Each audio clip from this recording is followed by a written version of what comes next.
What does the art in your collection say about you? In this episode, I want to explore how our collections quietly mirror our own values, our own memories, perhaps even our own contradictions. The works we choose are not accidental.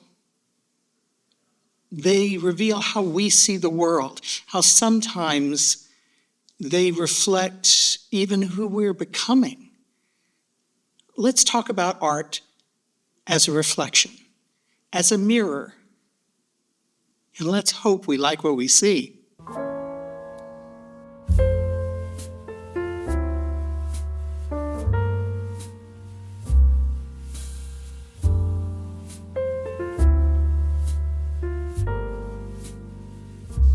Hi, this is John Bishop with John Bishop Fine Art, and welcome back to the podcast. This is a space for art collectors, for anyone who wants to connect with art in a deeper way. I created this podcast to slow the conversation down, to go beyond talking about trends and pricing and the noise of the art world, and focus on what it really means to live with art, why we collect, how we make choices, and what art gives back to us over time. So each episode is a short reflection on collecting with intention, understanding artists, building meaningful collections, and developing a confidence in our own eye. This podcast is for collectors at any stage, whether you're just beginning or whether you've been living with art for decades. So join me now, and let's look at how we can look at our art collections as a reflection of who we are. So today I really want to talk about patterns in collecting. If you haven't noticed, there is a pattern to what you collect and how you collect art. If you haven't noticed it, that doesn't mean it's not there. And it's funny because other people may notice it. So I want to talk a little bit about what that means and how your art collecting reflects back on you, mirrors you in some way. I find that fascinating. I was a librarian for 30 years, and one thing I learned about people, at least in my generation, is that you could learn a lot about a person by looking at the books on their shelves. I hazard to guess that you've got all the books that you had from college, and if you look at a person's bookshelves, you could get an idea, a kind of an intellectual resume of who this person is, what they have studied over their lives, what they found important enough to hold on to in all that book collection. I'm not sure, with the age of digital books, that's so much true anymore. But your art collection certainly does the same kind of thing, though it might take a little more education to kind of put those trends together. Because your collection reflects your personality, it reflects your emotions, it reflects your memories, and your psychological makeup. It does say something about you.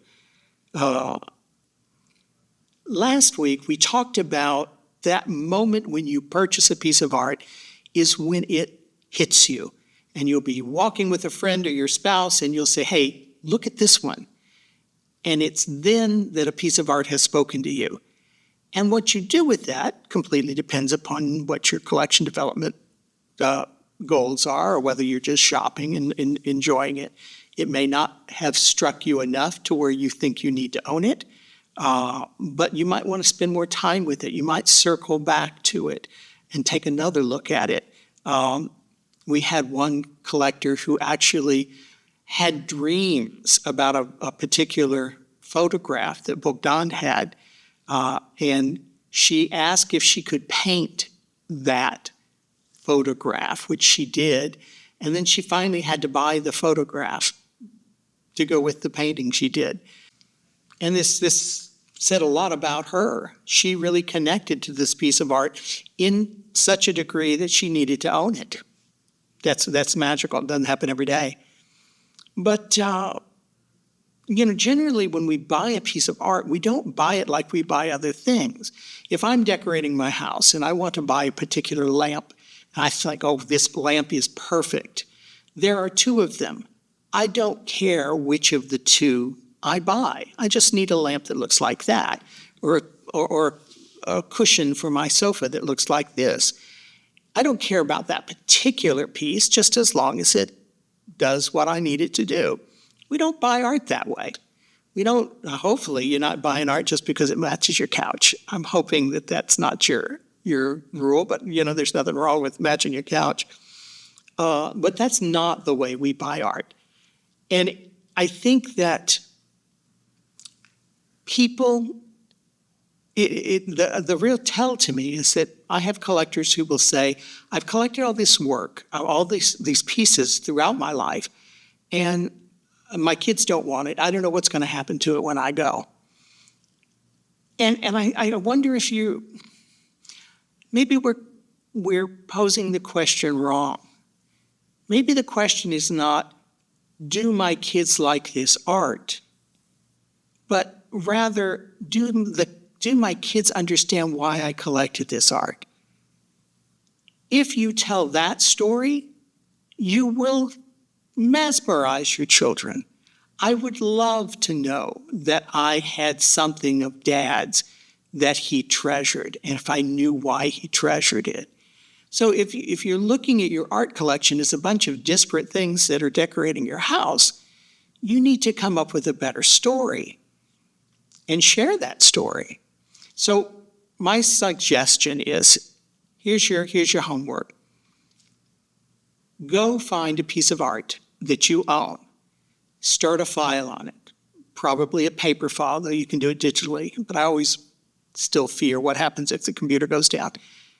So you start a file and you put in all that data that you need, all the provenance, who painted it, when, where, etc., how you got it, how much you paid for it.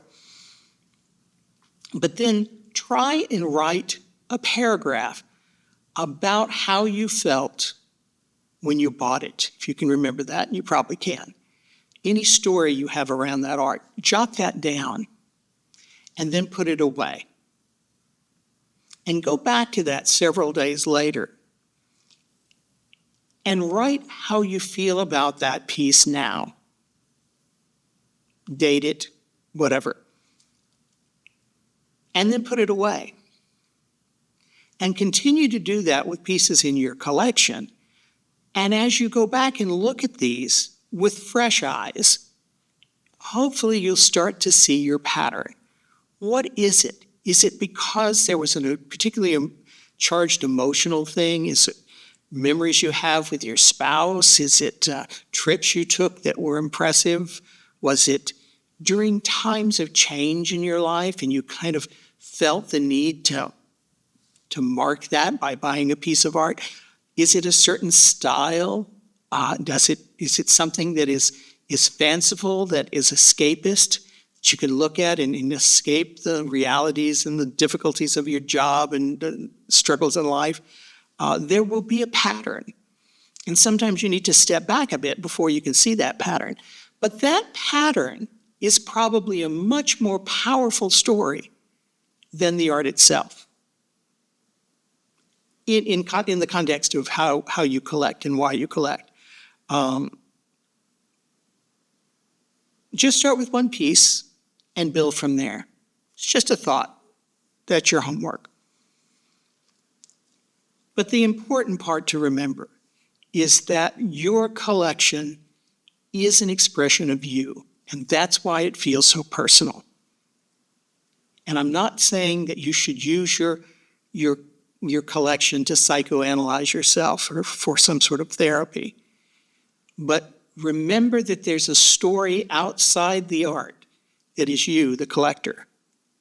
And what you're collecting creates a story that is much more powerful in understanding you as a person.